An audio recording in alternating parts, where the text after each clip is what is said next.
I've been super excited about since we booked it, to be fair. Yeah, me too. Short story in the shorts. Start us off with an introduction to yourself and your books. Yeah, so as I'm T G Campbell, and I write a series of obviously crime fiction books about a group of detectives called the Bow Street Society. So it's set in Victorian London, and each member of the society has an ordinary job as well, as well as being detectives. So you've got an illusionist, an artist, architect, and they use their skills and knowledge from their ordinary jobs to then solve the cases. Depending on what the case is, depends on who gets called in to investigate. And the clerk of society, Mr. Becker Trent, is the one who signs cases. Signs members to cases, and the first book in the series, The Case of the Curious Client, which I believe you just finished reading. I have. Yeah. And you got one of my very few 5-star reviews. I know, I was chuffed a little bit. That honestly made my day. It really did. I was so over the moon all day today. It was amazing. Because I imagine you read quite a lot of books with the group. So I was just to get 5 stars from yourself was just, I was blown away by that, really. A lot of books. Not just from the group, actually. Yeah. But, I don't give many 5-star reviews. They do go to things I literally really enjoy. Oh, thank you. Thank you very much. I was chuffed to bits. You were on a win with me. It being historical. Okay. Of a nice pace. Oh yeah. With intriguing protagonists. I like sort of slightly quirky characters. Yeah. In a book. So all of those things were just instant wins before I even started reading. Oh, okay. So really good, really good.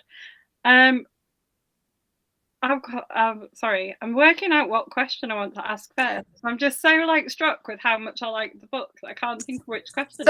So just after I'll ask you a question. So which of the characters did you like the most in the book? I'm really bad with names, which is so bad because I'm a teacher. People tend to remember them by their occupations, so I know I can do the occupations, and you would think I could remember the names because I'll learn, so many new names a year, but no, not in fiction. I'm used to the names as well, don't worry. The artist. Oh, Miss Dexter. Yeah, she is my favourite, I think, by far.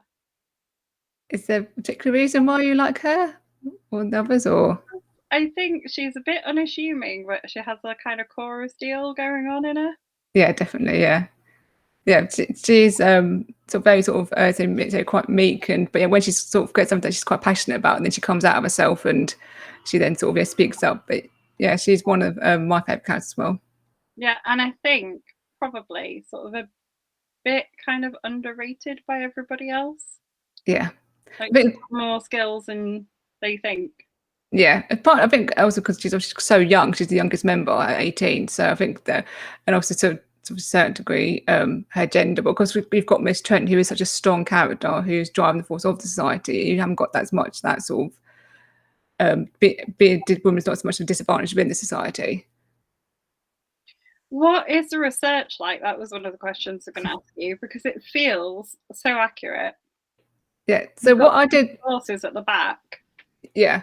I mean, I put the sources of reference at the back just so that obviously people can know sort of what research I have done, but also just to sort of give a bit more context of obviously stuff that I have used as inspiration or used as a basis for descriptions of things.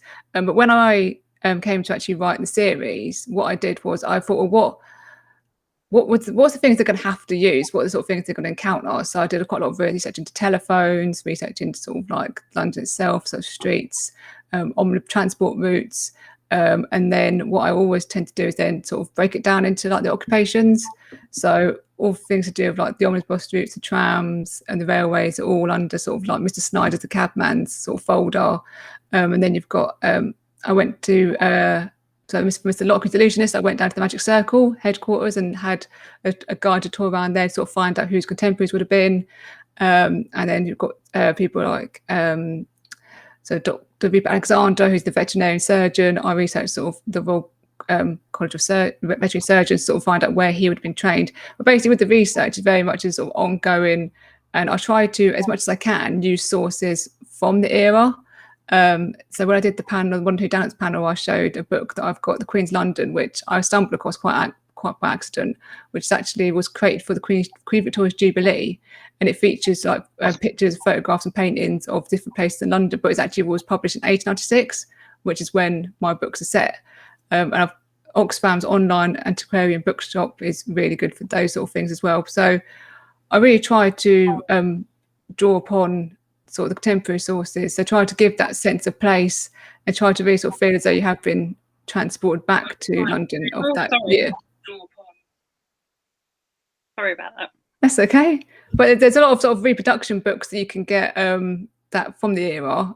So I have got a book that it was actually a textbook about how to do postmortems.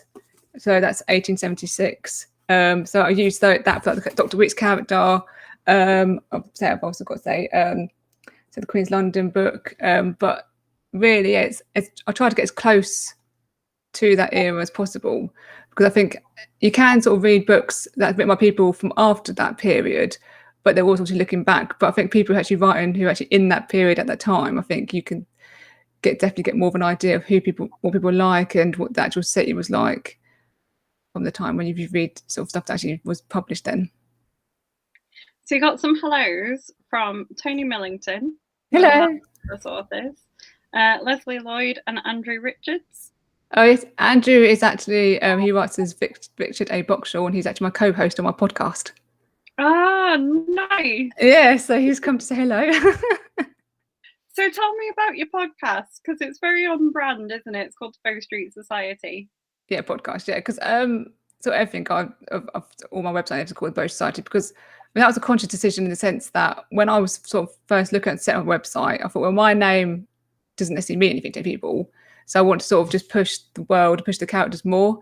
But yeah, the podcast itself is really just to build upon the universe, the books, to expand upon not just the fictional elements, but also the real life elements. So in episode 1 of the podcast, we had an interview with Vicky Pipe, the manager, and Jen Kavanagh, the curator of the new Bow Street Police Museum in London, who talked about sort of putting the museum together and how they made decisions of what to go into the museum.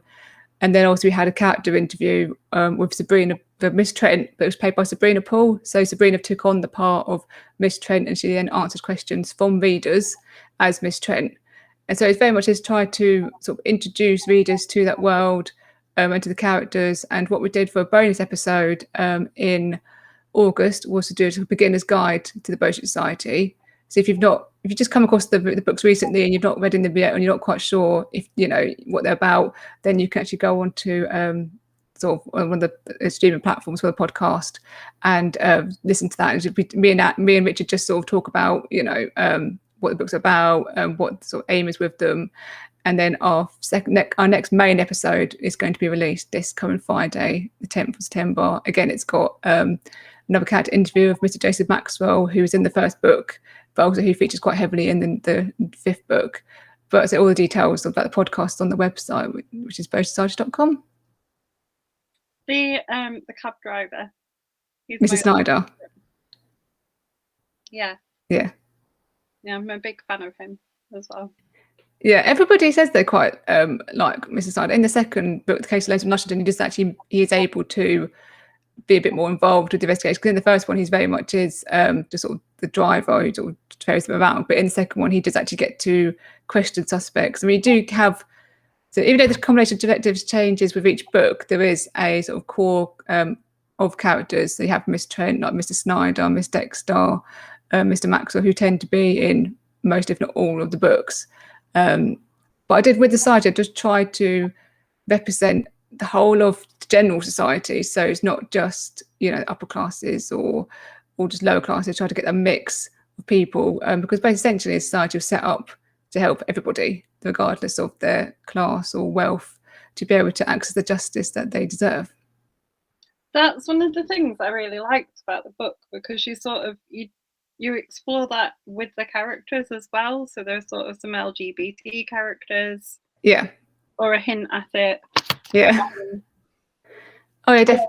And I like that because they were there, but a lot of fiction kind of set at the time kind of ignores. Yeah. Oh, definitely. But right. The premise I will start off with is that essentially human nature doesn't change. And so just because things that were necessarily widely written about doesn't mean, like I say, it didn't mean they didn't exist. And I think it's very important to sort of show different aspects of society, different kinds of people you get in society. I mean, in the third book, there's an older gentleman, and also there's another a member who is introduced in the third book who's only got one hand.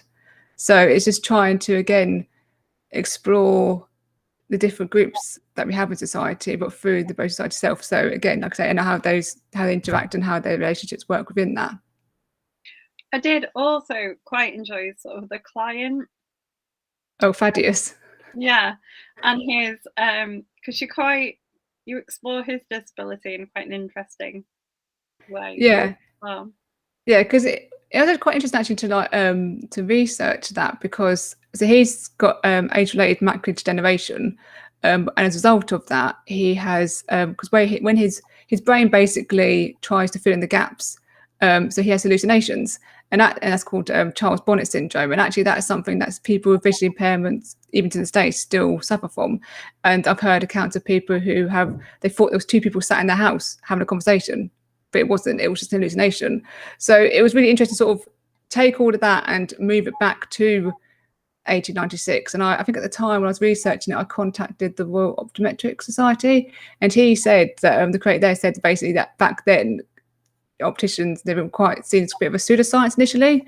So things like Charles Bonnet syndrome and actually having a vision impairment wouldn't necessarily have been as well known about as it is now. So therefore, in the book, he is considered mad, and because of his wealth, his brother's able to keep him in his house as like a resident patient rather than putting him into asylum. So just by having that first initial impairment, I was able just to it sort of snowballed a bit, sort of going from that to then, what was it like, in asylums. And then from them, I found out that you had some private patients who were kept at home by the family members.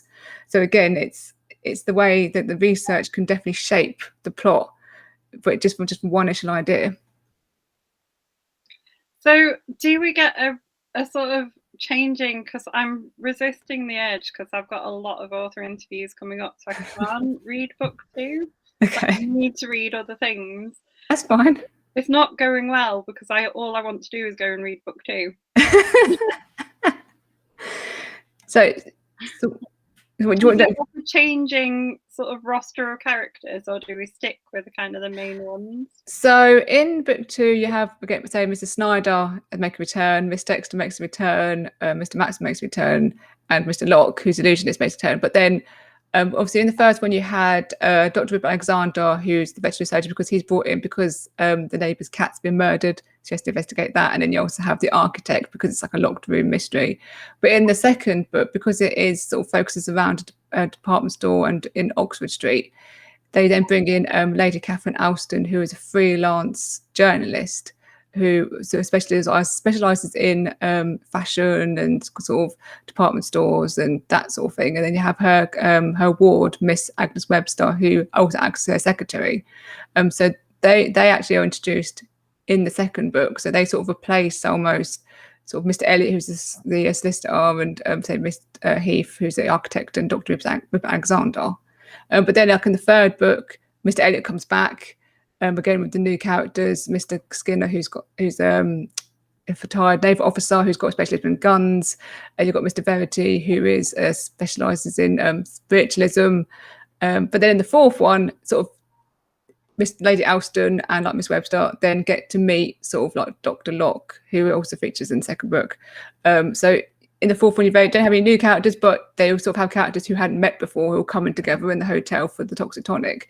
So I very much sort of try to sort of keep the core characters, but also when I can introduce new members, because you really don't know how many members there actually are, because Miss Trent is the only one that actually knows who all the members are. So really, unless the members have actually met each other during a case, they don't actually necessarily know of each other's existence. So you have got sort of an open sort of, list really of who you could actually bring in and when. But so you do have sort of characters returning, characters going out again, so there's a bit sort of a rotation, but at the same time you have those core characters that I mentioned. Do you explore spiritualism in further books? I'm just torturing myself now. So in the third book, that is because what's tried to do with each of the books was to have a theme. So say in the first book very much was about sort of vision impairment and sort of resident patients in asylums, that sort of thing. The second book was all about consumerism in Oxford Street. But yeah, the third book it sort of looks into more sort of darker side of Victorian society in sense of spiritualism, seances. I can't give too much away because I don't want to give away what the mystery is actually about, because you don't initially know what it's about when the book first starts. Sort of Miss Trent gets this sort of mysterious visitor all dressed in black who tells her that they want two of the members to meet them at Hampstead Heath in the middle of the night, and then she then enlists the assistance of Inspector Conway, who is part of Scotland Yard, who again is part of a broader storyline because to do with the Society's true founder, because even though Miss Trent is the clerk, the actual Society's true founder is Chief Inspector Jones, who's actually part of Scotland Yard, so his involvement's very much sort of kept under wraps. But to turn back to book 3, so Mr. Conway goes with Mr. Snyder to Hampstead Heath to meet this sort of mysterious client, and so you very much sort of middle of the night, waiting around, and then suddenly sort of this carriage, the first we'll see the lights of the carriage on the lamps, and then it comes out the darkness, and then they're whisked away to find out what actually the mystery is all about. The lawyer as well, Mr. Elliot. Mr. Elliot, yeah. Also fabulous. Yeah. I tried to make all the characters as different from each other as possible, because obviously when you have so many characters, you can quite easily sort of fall into that trap of making them quite similar to each other.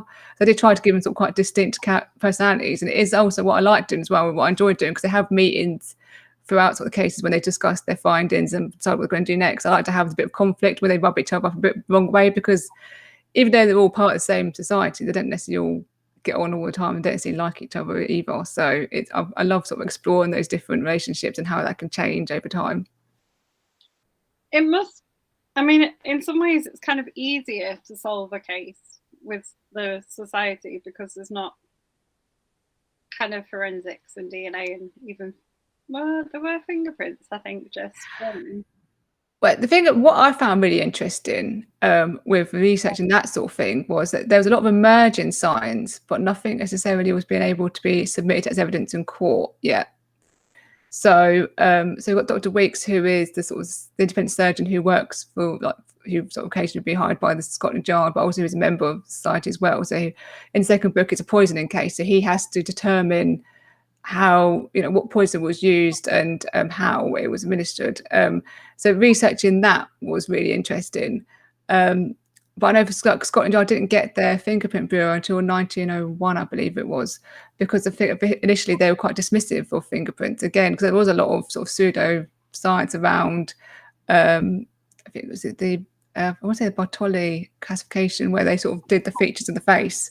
That was very much sort of used in Scotland Yard. But so I'm sort of very much sort of dictated to by what could they actually submit as evidence in court, because yes, they could do a investigation with these sort of emerging forensic techniques, but then if the police then can't do anything with it, then it's a bit sort of not necessarily a waste of time, but it makes things a bit more difficult. So the Society all sort of in the back of their mind, they know they've got to, even though the police don't necessarily like them, and then they've got to submit a case to the police, because they're going to be the ones who's going to be able to take it further, because ultimately the Society don't have any jurisdiction within the legal system. They can only investigate the case for the client and then pass on their findings to the police. So, but then, so your challenge really is how do you hide the clues and solve the case without sort of neat little evidence tricks that people have now? Yeah. Could you magically win by having DNA, or? No, yeah. I wouldn't even say you magically win, but yeah, it's. I think you can be quite sort of misleading with DNA if to a certain extent. But I think, so with the way I construct the mystery is very much sort of like based upon that classic clue puzzle Agatha Christie style, which I've always been fascinated with. Because I remember when I was young, that's how I got into crime fiction, was Agatha Christie. And I thought, I like the idea of trying that myself. And then I went to my local library, and there was H.R.F. Keating's Writing Crime Fiction. It had a chapter in there about writing the classical blueprint. And I studied that religiously to form my own little mystery. And I've just been fascinated ever since. It has this idea that on the surface, it's just, it's characters and it's a story, and it just seems to be just quite, innocent. But actually, it's always different mechanics and clues, and like I say, red herrings, and just always like sort of thought that's gone into underneath, which I think is very underrated. I think even sort of when I did a dissertation on Agatha Christie's work, I found it very difficult to find critical essays about her work, because it is very much, I think to a certain degree, sort of crime fiction is still seen as a bit of not a lesser genre, but it's not given the, you know, the respect that it actually deserves, because it is, because essentially all crime fiction goes back to that classic clue puzzle structure, and obviously things have evolved since then with how, you know, how investigation techniques have evolved, but ultimately still that's, you still need that skill, you still need that sort of being able to actually put that story together to be able to give the reader the clues so they could then ultimately, you know, help, you know, solve the case with the detective. So when you were studying Agatha Christie and things, do you keep a map? Because I'm always fascinated in how people like hide the clues. Yeah. I never pick them up. I never solve it. Like, honestly, you'd think the amount of crime fiction I read, I would work out who's done it by now in a book, but never. Yes. It probably says more about me than the writing. But I'm always intrigued, like, where they're hidden. And if you've ever read Martin Edwards, he does that with his Golden Age books that he wrote with the Rachel Snake series. At the end of one, he tells you at the end where he's gone, where he's all the clues throughout the book. Yeah. Well, what I do is I have I use a program called Writers Cafe 2, and it's got a it's called a Storylines program, but it's got like a virtual notice board, and what you do is you put a line for each plot line, and then you put a card for each event in that plot line, and then as you're creating it, then it creates a report. But what I will do is I will plot out the whole of the book and the whole of the mystery using that.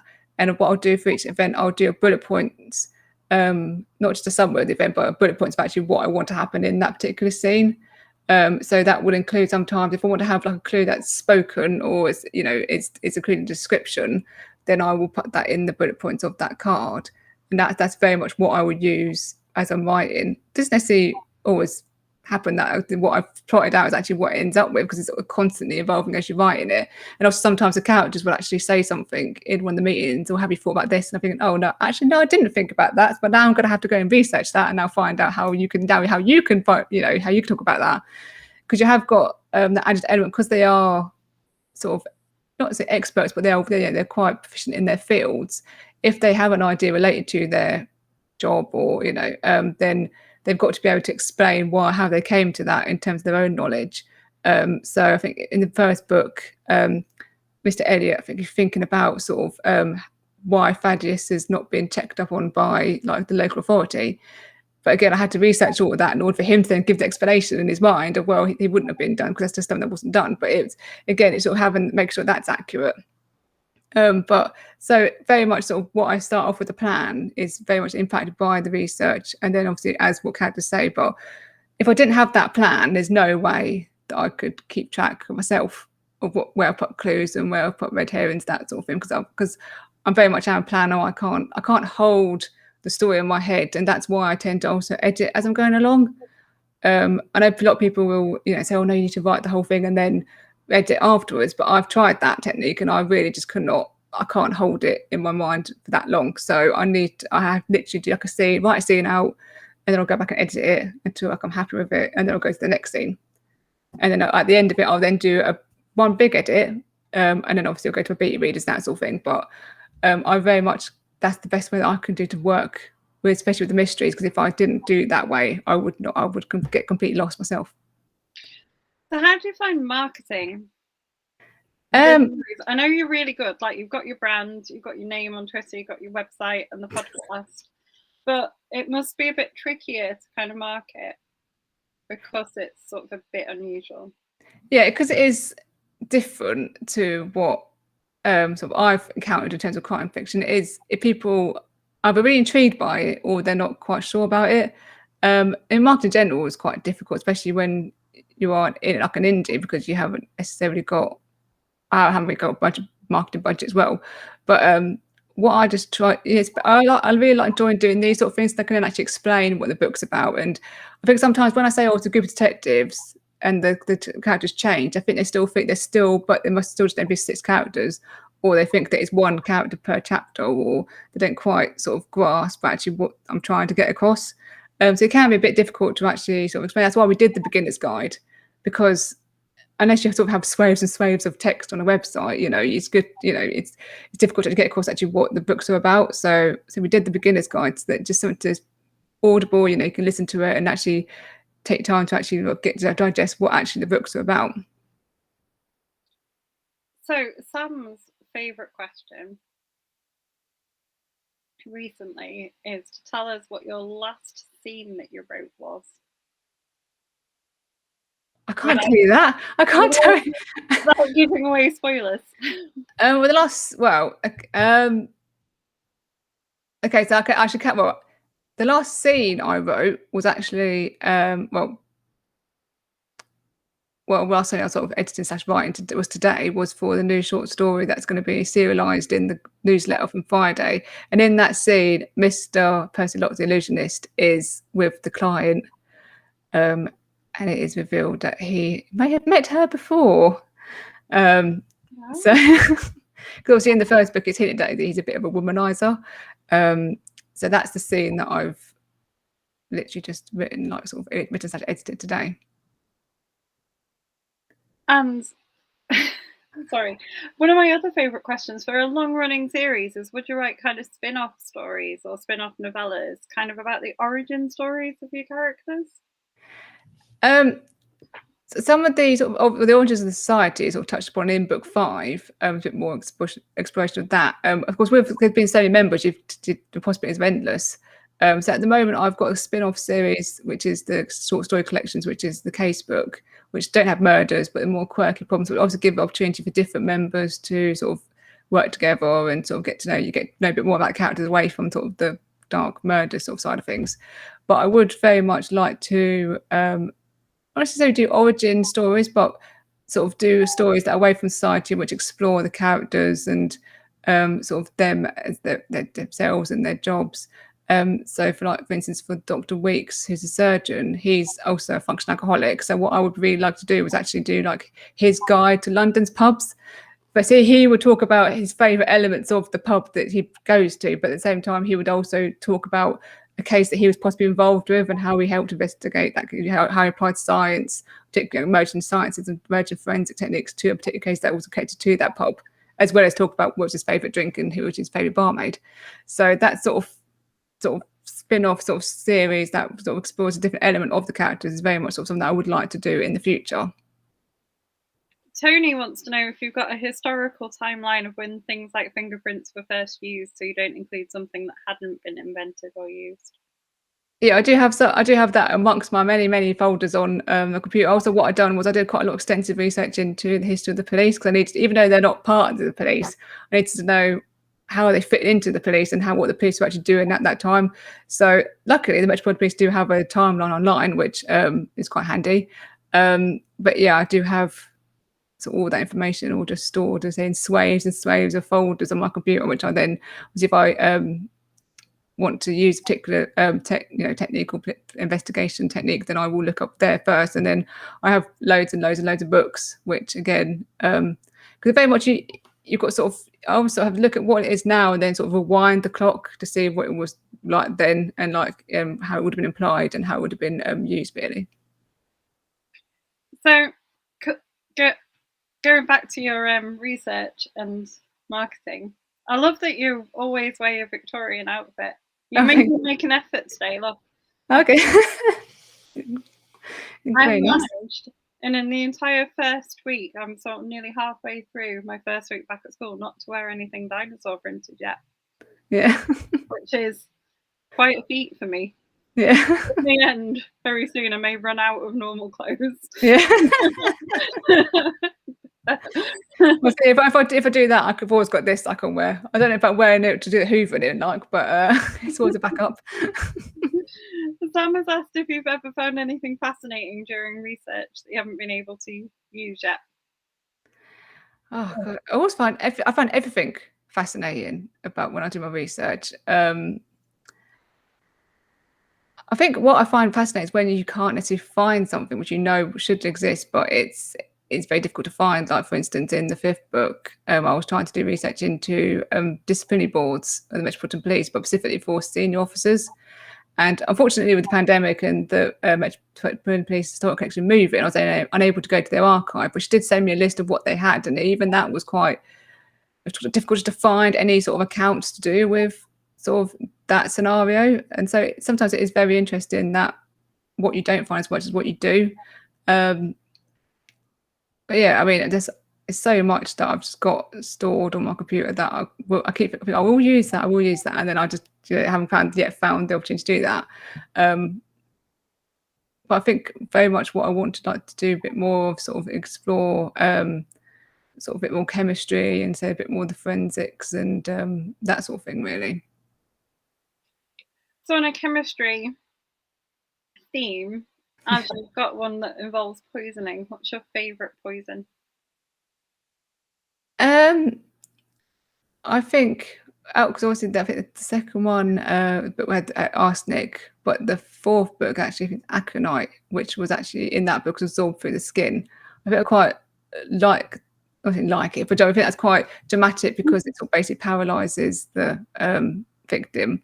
But I think all the ones that I've read, I quite like the sort of the more mundane looking ones. So I think it's sort of like the pips from an apple, that sort of thing. Things that you wouldn't necessarily think was actually like poisonous, the more innocuous type things, which actually can be quite deadly. It's quite interesting. Yeah, I was like the fact that sort of things like bacteria and fungus make really deadly poisons that people don't know about. Yeah. That sort of only need a tiny amount to kill you. Yeah, it was interesting because when I was doing research into the aconite, I think for the first cases, murder cases which involved the poison of aconite, she put the leaves of the plant into her partner's salad, and that's how she killed him. Nice. Yeah. It's quite effective. Yeah. So it's yeah, but I think because again on that book there was a sort of link to the Maybrick Association of the lady who people believe was falsely convicted of killing her husband. But interestingly, just doing research into that, I found out that her son, I think it was her son, accidentally poisoned himself by drinking a glass of cyanide. Obviously thinking it was water. So you just think that's very. You would surely notice by the. I think he literally was so thirsty he just saw like this liquid in the glass, and just drunk it back, and then obviously then realised, and then by that point it's too late. So that's the only thing when you do write about poisons, it does make you a bit paranoid. Like, am I going to accidentally poison myself somehow? So that's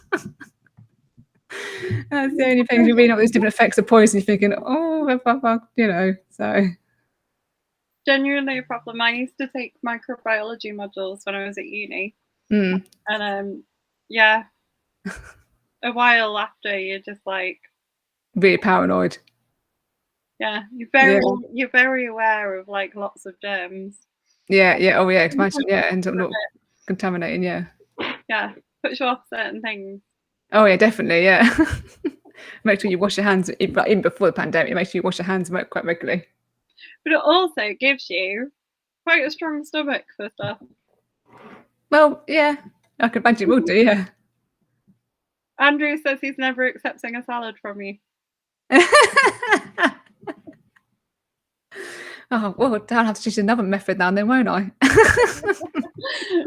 T wants to know your favourite drink when writing. Coffee. To keep me awake. I'm with you on that. Yeah. Gotta be coffee. Yeah. It can be a bit frustrating, like when you are really into a scene but you're so tired, like, no, I must finish it, and then it's coffee. Yeah, definitely. Couldn't function without coffee. No, I'm 100% with you on that one. I'm not. It's all about 2 coffees in the morning. You don't want to talk to me. Oh yeah. It's fair enough. Sam wants to know, which of your characters do you feel would embrace the present day? I think probably Mr. Locke. I think out of all of them, the fact that he's wealthy probably would help as well. But I think despite his sort of upper class or status, he's quite liberal-minded and open-minded. I think some of the others would. Mr. Maxwell probably wouldn't cope very well. He doesn't cope very well in the world that he's in, let alone bringing him into the modern day. And And I think also because Mr. Elliott's quite black and white, I think he would find it a bit difficult again to sort of function in the modern day. So yeah, out of all of them, I think it'd be Mr. Locke, the illusionist. So I feel like Mrs. Trent would probably be okay. Yeah, I think Mrs. Trent would definitely adapt. That's one thing that I would like to do as one of the spin-offs would actually be to sort of move things forward a few years and actually sort of put her in a different era and actually see how she would deal with that. I quite think that she'd do quite well in like the 1920s. I think she would have a ball in in that era. So I would very much like to sort of explore that sort of side of things a bit more as well. Andrew says that he thinks Weeks would appreciate the variety of drinks on certain websites. Yes, but he probably wouldn't live very long. Probably he'd just go mental. I think he'll just be wanting to have everything. He'd certainly enjoy himself for a while. Yeah, definitely. Yeah. I feel like he's kind of the renegade of the society. Do we find out more about him as it goes? You don't have to like give anything away. Yeah, in book 3, he's not actually in it, but you do find out quite a big thing about him in book 3 about him actually being in the book. I think Dr. Weeks very much was sort of created as sort of a stark contrast to sort of the propperness of some of the other members. And also it's quite fun to write somebody who's a bit more crude and doesn't really care about what other people think, but also at the same time somebody who's really intelligent. And I think he is such a multi-layered character as well, because he's a functional alcoholic, but he has got his reasons for having that drink problem. So you do very much will, as the series goes on, you will very much get more of an idea of who he is and why he's become the way he is. And actually, interestingly, we recently recorded the character interview of Dr. Weeks. So we've got Jaden Braniff, who is a Canadian. He's actually voicing the character Dr. Weeks. So we've just recently recorded that for November's podcast episode. And it was very fun to record. It's weird because obviously we're all just doing it on Zoom, but I've minimised the window, and I'm reading the script and he's reading it, and it's very sort of almost hear the voice of your own characters sort of coming through the screen. But that's why I really love that part of the podcast, and it really is sort of, if you have followed the series and you are fans of particular characters, it very much gives readers that opportunity to ask that burning question they've always wanted to ask that particular character. And even though we've sort of covered a couple of characters already, we probably will inevitably go back to them in the future. I kind of like Dr. Weeks, I've got to admit. I think he's like probably another one of my favourites, because he is that little bit kind of naughty and you've got to like him even though he is. Yeah, it's very much sort of not very good for authority. But it's funny because the version, because I said to you before we started the call, that is the third edition of the book. In the first edition of the book, he was a lot more crass and he swore a lot more. But then I sort of took a lot of that swearing out, because I think he works better when it's just the occasional swear word. I think it's sort of less is more of him. But I love him. I think he's a great character. But he is a bit of a dividing character, though, because some people either don't know how to take him or just they say love him to bits. Do you have like an end in sight for the series? Do you sort of have a set planned number of books? So at the moment, the planned number of books is 10, because there's a main overarching plot line that runs throughout the series, say to do with Chief Inspector Jones. There's also sort of subplots. So like in the first book, you're sort of made aware that obviously Mr. Locke has got a heroin addiction. So that sort of carries on. You explore a bit more of that sort of storyline. And you also have sort of Miss Dexter, Mr. Maxwell sort of start a bit of a thing in the first book without sort of doing anything. So, they're having a little bit of attraction there. So again, that's explored. But yeah, so in terms of sort of bringing those sort of plot lines to a close, but especially the main plot line, that will be up, take 10 books at the moment, just 10 books in the main series. And then I will then be sort of looking at it and seeing, well, where I'll take it from there after, because it will be quite a dramatic shift by the time we get to book 10. A lot of things would have changed, a lot of drama would have happened, and it very much will be, the dynamic between the characters would have changed dramatically as well. Do we ever resolve the Maxwell and Dexter kind of situation? I can't tell you that. That is explored further in the case of the Maxwell murder, which is the 5th book that's just come out. So I need to get some reading done. Yeah. But obviously, you know, not before you've done the other author stuff. But yeah, it's yeah, I can't say anything more than that, I'm afraid. Do you have plans for audio book versions? I am currently working on an audiobook for the first book. So part of the reason why we've got so we've got Sabrina who's playing Miss Trent, and you've got Phil and you've got Jaden is actually for the podcast was actually because I'm using them for the audiobook. So what I intend to do in the audiobook is because there's so many different characters in the story, I didn't feel as though listeners would be able to keep track of those characters easily when they're listening as if when they're reading. So I've actually got Jaden is playing Dr. Weeks in the book, so he'll be doing all Dr. Weeks' dialogue. We've got Phil Rowe be doing he'll be doing the male character dialogue, and they've got Sabrina be doing the female character dialogue, and then I'm then doing the narration in between. So hopefully with the distinction with the different accents and the different pitches and tones, when you're listening to it, you'll actually be able to recognise instantly which character is actually speaking. So that's what they've just done the script for them. So they've got that at the moment with the character profiles, and so we'll be starting work on that in the next month. And then hopefully that'll be out early next year. But that my intention is to do that for all the books in the series. Excellent. So, yeah, so it very much is on the cards because that's something I've been meaning to do for a while. But again, it's just having the funds to do that. But say I'm listening to if you listen to Phil's interview on Friday in the podcast as Mr. Maxwell, he's just brilliant as the character. He just takes on, he just becomes the character, and he's such a good actor. And so is Sabrina. She's like, because she's played Miss Trent in the book trailer for the Curious Client as well, so she's reprised that role as for the podcast and for the audiobook. And so Jaden doing he loves the character Dr. Weeks as well. He thinks he's brilliant. It's funny because I think one of the early reviews I got for the book was somebody said that they didn't believe the character Dr. Weeks because they didn't think that any Canadian could be as crass and as rude as that. And Jaden, who is Canadian, is like, well, no, we're actually quite foul-mouthed if we want to be, you know. So he loves the idea that it sort of goes against the whole stereotype of sort of Canadians being all lovely and bubbly and things. So yeah, so I'm really looking forward to when the audiobook comes out to see how it's received. And for our members who quite like to do it, and myself obviously, can we buy signed copies of your books from you? What I tend to do with the signed copies is I don't tend to sell them through the website. I tend to try to keep them sort of quite limited to charity auctions, giveaways, and also go to and also because I have to go to book of signing events in person, so I then sort of sell them there.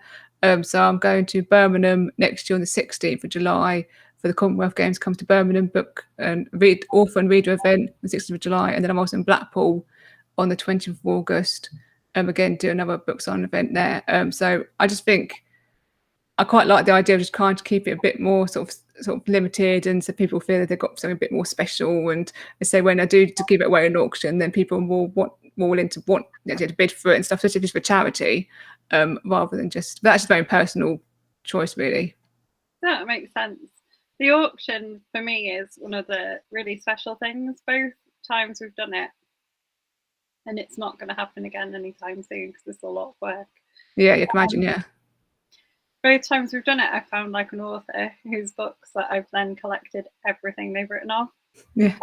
So the first time it was Alison Morton, who writes these really great theories set in like an alternative future where Rome still exists. Oh, cool. Yeah. Like run by women. Yeah.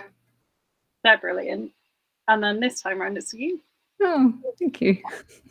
I'm really chuffed that you really enjoyed the book so far, which is excellent. Yeah. You come and do a signing in Yorkshire. Sorry? You need to come and do a signing. Oh yeah. I'm keeping my eye out for sort of signings, but obviously I don't drive, you see, so I'm very much dependent on how I can get there. But I say if there isn't one in Yorkshire, then I definitely would be up for going there. Yeah. So worth checking out York because they have a lot of like historical events. Oh yeah, I did actually do a history festival in Northampton a couple of years ago. It was quite interesting because obviously all my branded exposure society, a lot of them thought I wasn't actually, they didn't realise I was an author. They thought I was a historical society reenacting Victorian London as detectives. I was like, no, it's a series of books about a group of detectives in Victorian London. I'm not actually we're not actually playing it out. So there might be a bit of a niche market there in the future. But yeah, I think sort of if I can sort of go to sort of book signing events that has got sort of more historical sort of actually on book sign events, and that would be quite good. Yeah, was that was my only experience of a history festival, was that they got a bit confused by my branding.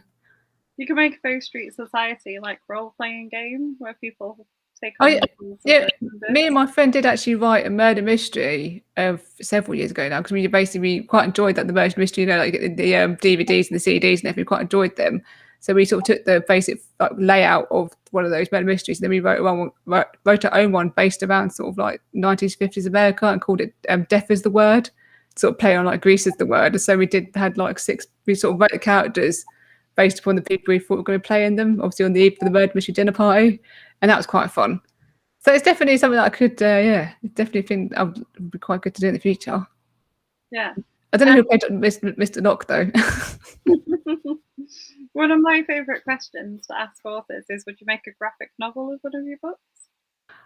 I would love to make a graphic novel of my books. I think they would work really well visually.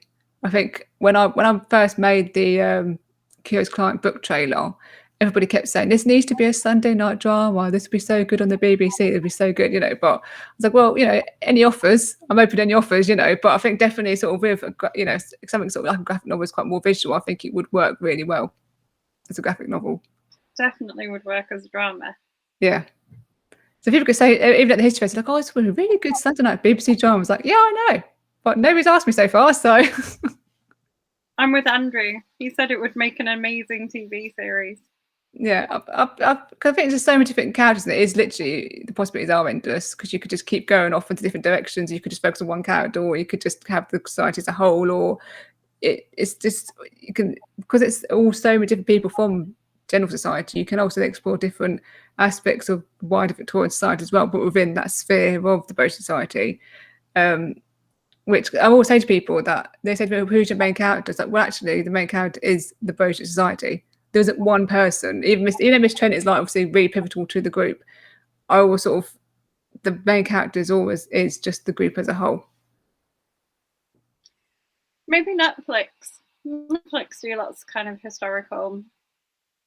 Oh yeah, I did see a advert on Facebook about how to pitch your script to Netflix.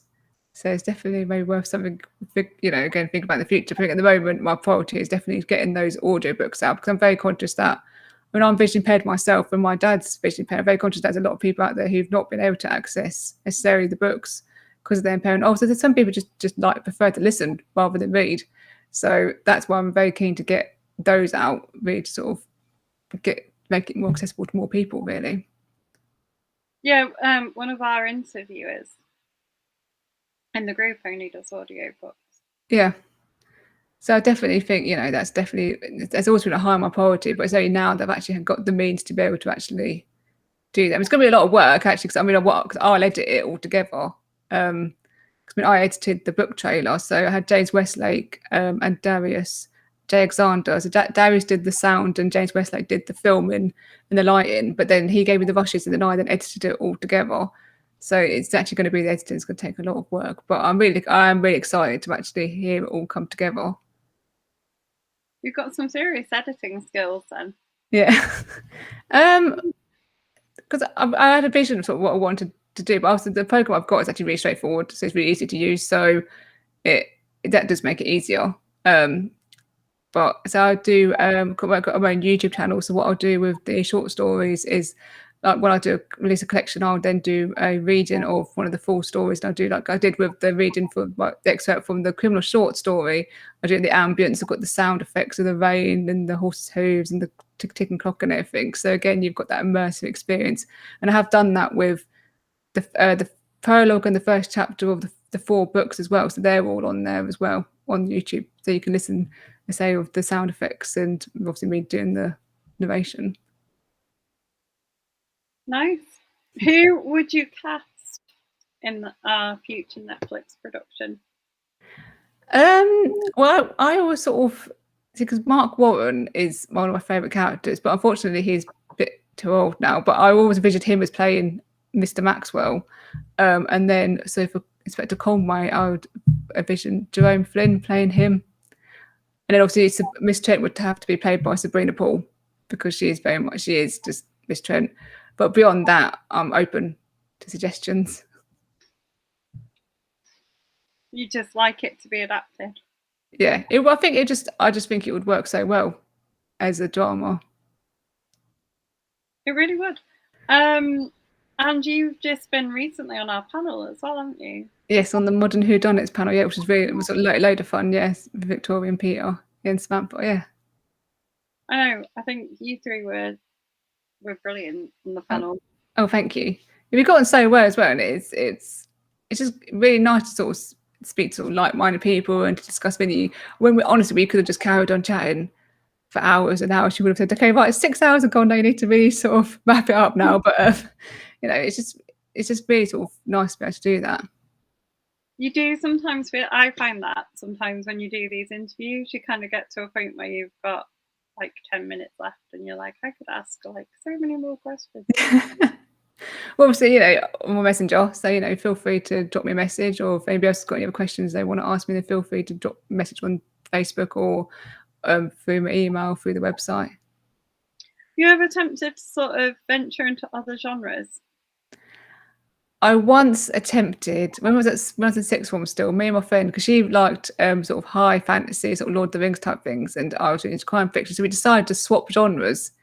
So she said, what's the top 10 things I need to know about crime fiction? So I did a list, and then she gave me the top 10 things she thought needed to be in a fantasy story. So I then attempted to write a fantasy story based upon those top 10 things, and let's just say it will never see the light of day. But I just think I'm just too passionate about crime fiction, to be honest. I think trying to do anything else my heart just wouldn't be in it. And I think you have to be passionate about what you're writing about, otherwise your reader will, you know, it comes across basically when you're on what you're writing. So what do you like to read in crime fiction? Who are your shut up and take my money authors? The people you'll just buy? So John Bainbridge, he does not do crime fiction, but he writes thrillers set in Victorian England. William Quest's books, which are absolutely brilliant. His wife Anne Bainbridge writes the Inspector Abbs books, which are also set in Victorian, like London. And that starts with Seaside Morning, and her most recent book, Speak to the Dead, is actually on my to be read list. They're just such brilliant authors, and the Inspector Abbs books particularly, it's definitely sort of such as she's really well. It does really well at sort of incorporating sort of that sense of place, but also that sort of clue puzzle, sort of Agatha Christie sort of vibe. So those are two sort of main ones. Then there's Edward Turville, who sort of again sort of writes sort of that sort of style. So we've got The Lock, The Death at Delphi, and The Poison Volavant, which was inspired by is the good, oh, was it the Good Years? You know, or was it the what was that TV series, a sitcom? I want to say the Good Years, or you know, with Penelope Keith in it. Is it Penelope Keith? And it's Not The Good Life. The Good Life. That was it. The Good Life. Yeah, yeah. So that was inspired by that. So that's really good. But I tend to read quite a lot of like non-fiction as well, sort of history of the police. Sort of Scotland Yard's first cases. That was really interesting. I also do a lot of reading for that, for the research and things. But anything to do with police and the history of police, I'm all over it like a rash, basically. What are you reading currently?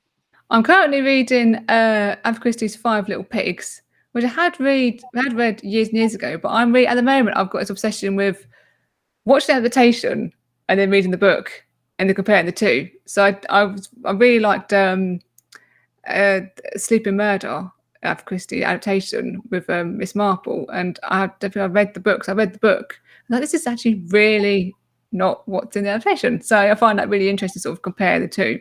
So that's what I'm really finished that. So the next one on my list to say is Speak to the Dead by Anne Bainbridge. And I've also got a really good book, which was actually recommended by an essay that I read about the history of bare knuckle boxing in England. And it's called The Detective War Silk Drawers. And it's a fictional sort of crime fiction series, but apparently this book is really well sort of researched, quite accurate of what bare knuckle boxing was like in that sort of late 19th century era. So that would be what I'll be reading next as well. Nice. I'm reading Joe McCready.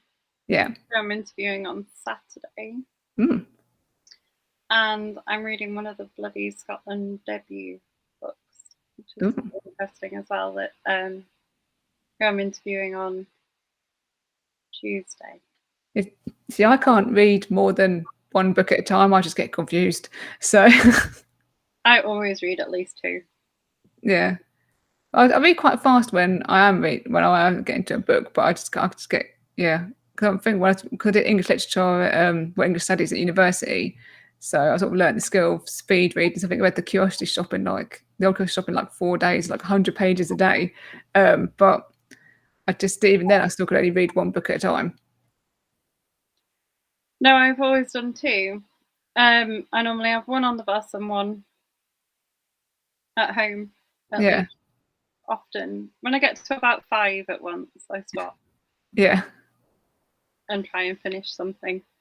Yeah, you not find yourself getting confused with the characters. Well, I suppose you just sort of compartmentalize it in your mind, though, so that you take it out. This is the story I'm reading at the moment, so that in your mind's drawer almost, and like, are you able to? I think it's how I've always read. I've always read like multiple books at once, and the trick is often to try not to mix genres. Oh, okay, right, yeah, that makes sense. So if you read like, before this, I was reading your book and Fear Street. Oh yeah, I saw that. Yeah, I saw that you put that. Yeah. So they're different enough that you don't get mixed up. Oh, that's right then. That's definitely I have to remember that trick. Yeah, that's my top tip for doing it. Okay. I never could speed read at uni because it was all just really thick textbooks. Oh right, yeah. I think there was still a couple of books at university that I just literally just could not finish. I think I tried to read so what was Scott's Waverley. I read the first few chapters and I still didn't quite understand what was going on. But there's other books like George Eliot's Middlemarch, which I quite enjoyed, which is obviously like really thick. But I did enjoy because it was funny. It was funny because when I went to university in University of Winchester, I didn't know until I actually got there that they were the only university who actually did crime fiction as a module. So we had in the third year we had a whole module just on crime fiction and English literature. I was like, I love this module. I was kind of just we read like Raymond Chandler and Agatha Christie and studied sort of the history of a bit of the history of police and forensics and things and talking about it, how it's like reassurance fiction, that sort of thing. And that's how I ended up doing a dissertation on the social and cultural importance of the works of Agatha Christie. So yes, yeah. That's fascinating. That must have been so interesting to do as well. Oh yeah, it was, yeah, because it really sort of because I already touched upon like the clue puzzle sort of crime fiction when I was like at school. Then being able to study it at university to get even more sort of under the skin of it was just fascinating. I mean, it was only for the one term, and that's how I sort of discovered Raymond Chandler, and I just love his books. But it's been sort of contrast, sort of loving his books as well as Agatha Christie's. But I just love the fact they're so different to each other. But say when I was trying to find critical works now of Christie, I think there was one essay at the time that was to do with like, queer theory. But other than that, sort of the quotes I had to use for my dissertation was very sort of more just about crime fiction in general. So I think one of them essays was about like gender roles, another essay was about class roles, and I think one about gender roles I did Death on the Nile and sort of talking about how power almost becomes sort of this judge during execution in the sense that trying to write the reversal of gender roles within Death on the Nile, how the woman's more dominant over the man and how power has to come in and then sort of almost sort of put it back to how it should be type thing. But even say just trying to find any sort of critical works on Agatha Christie is quite difficult, which is a shame really, because I mean it's just it's difficult with sort of literature because it's very subjective in terms of what is good. But I think Agatha Christie in particular has got a lot more skill beyond sort of the sort of traditional sort of what you'd say makes a good book, basically. I'd agree, and it sounds way more interesting than my dissertation that was on the public understanding of genetics. Oh, well, that'd be quite interesting though, because that's this like I say, it's a public understanding as how people perceive it. Mm-hmm.